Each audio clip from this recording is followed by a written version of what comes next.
Hi, Dr. Lim here. As true to the tradition of the accent, a good and real story worth 1,000 lectures. So I shall tell you some interesting stories about the practice of Sunya from the early days that will make you understand Sunya better. Through the real stories, we can relate it with our lives and learn a lot of lessons with it. Even before the establishment of the XN and in the late 80s, I started to teach Sunya to some small groups of friends and students. Today, I shall tell you one interesting story of how Sunya can change the whole family for the better. In around 1988, I served in Mada as an irrigation engineer at a small town of Kota Sarang Semut. This is a funny name. Kota means castle, Sarang means nest, and Semut is the ant. In English, it is the castle of ant nest. Why is it named that way? Nobody knows. In one morning, during tea time, I was walking to a nearby canteen to have some coffee. Then suddenly someone is calling me loudly, I quickly recognized he was Engineer Chong, who just transferred to a nearby office not far from mine. I greeted him back and both of us went for the morning coffee.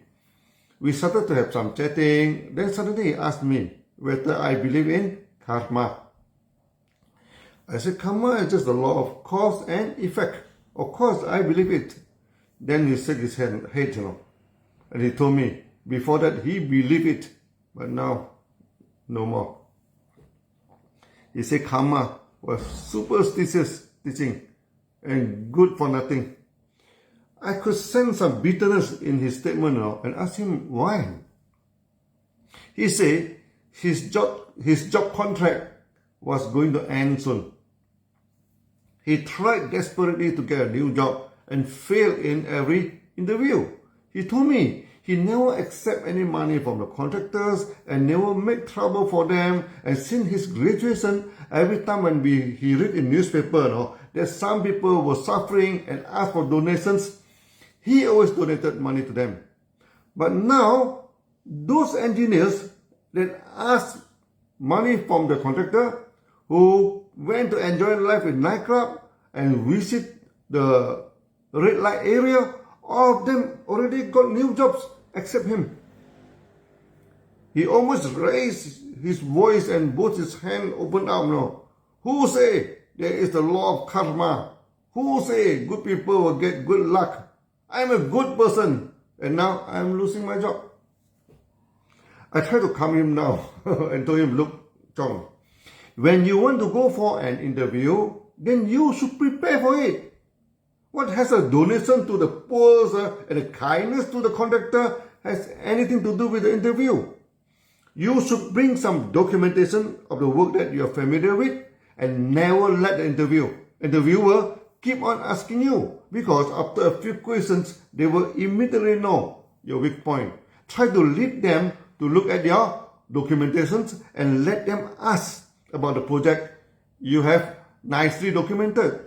Since you are familiar with it, no matter how they ask, then you are able to answer it. This will greatly increase your chance of success in the interview.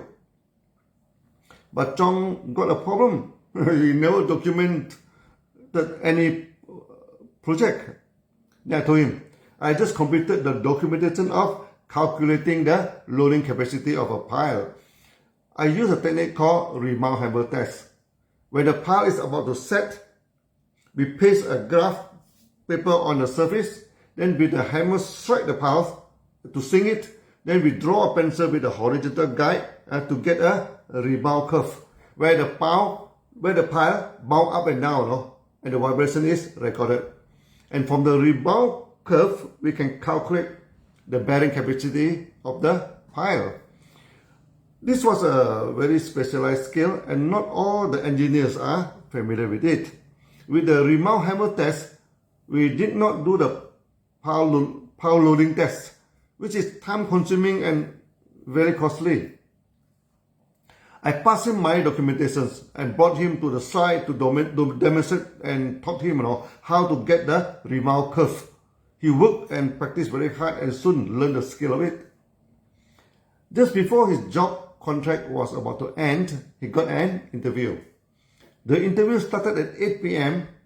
Started at 8 a.m. in the morning, and he was the last candidate. He felt down.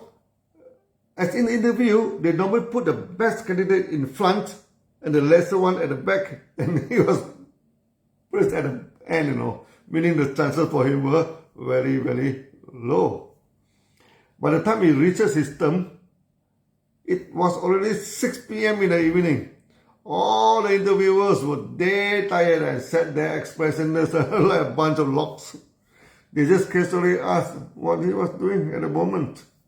Chong quickly took out the well-prepared documentations and started to explain to them about the rebound hammer test for piling.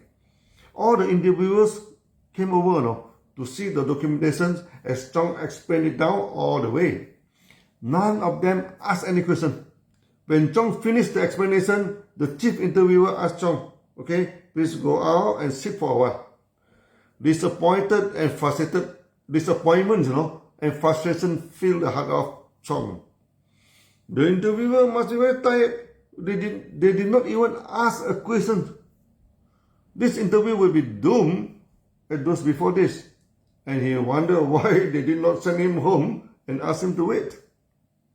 Time ticked away slowly. Finally, they asked him to come back into the interview room. They told him he was successful in the interview and decided to employ him. The offered salary was 2,500 ringgit with a traveling mileage claim of 50 cents per kilometer, and he could start working as soon as possible.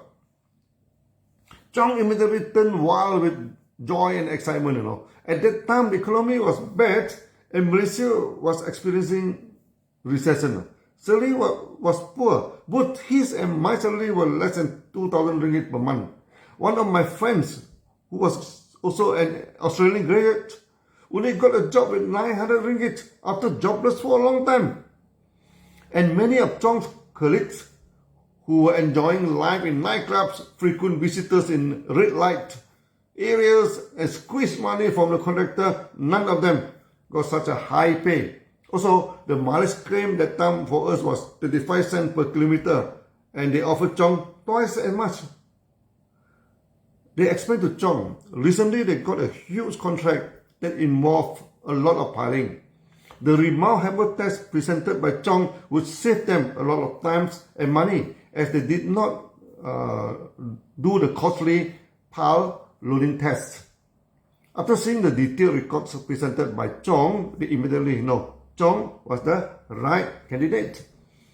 After the success in the interview, Chong called me and talked in a very high-pitched, excited pitch, My documentation and the remount hammer test worked like charm. And I talked to him. Now, did you believe in the law of cause and effect? He was affirmative now. When you want to go for an interview, prepare for the interview. That is all. The next day, I had free coffee. As he treated me. He was excited about the new job. Then he asked, did I have any psychic powers? I found it very funny. I asked why. He said, I documented a few products, especially the breeches, which was my specialty. But I only handed him the documentation of piling.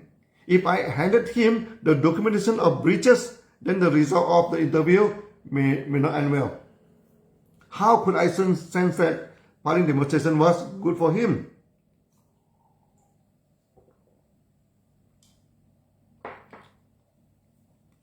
I found it hard to answer his question. I'm not a fan of psychic powers. Actually, I ignore psychic power during the practice of Sunya, even though many of my Sunya students showed a lot of miraculous achievements, which invariably were ignored and turned down by me, because miracles could never solve our day-to-day problem and never remove suffering from us. However, it is true that after the practice of Sunya, our senses become more acute and we can sense the development of the event and the possible outcome of certain action.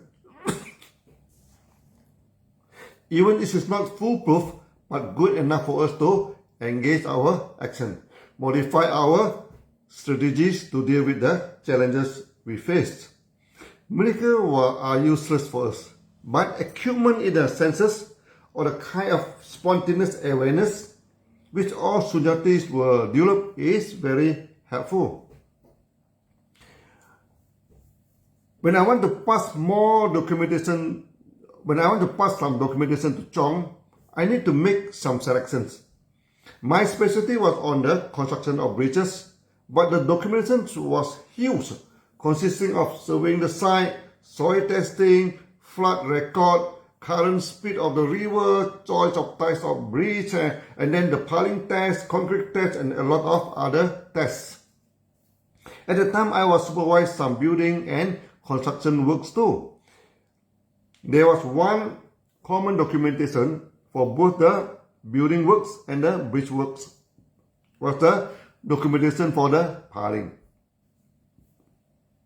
So instinctively, I sensed that piling documentation would suit him well. As in most construction work, piling is always required. So piling may be the best chance for him to impress the interviewer. After listening to my explanation, Chong still felt that it was some kind of psychic power and it exactly, fit in the interview until the interviewer need not ask him any question. I told Chong, I never care of psychic power. It may be just pure coincidence. I started to explain to him about Sunya. Then immediately he felt I tried to explain Buddhism to him and quickly cut me short. He told me he just converted to Christian and did not want to discuss anything about Buddhism. I told him, teaching of Buddha and Buddhism may not be the same thing. No. One is the practice and the one is the belief.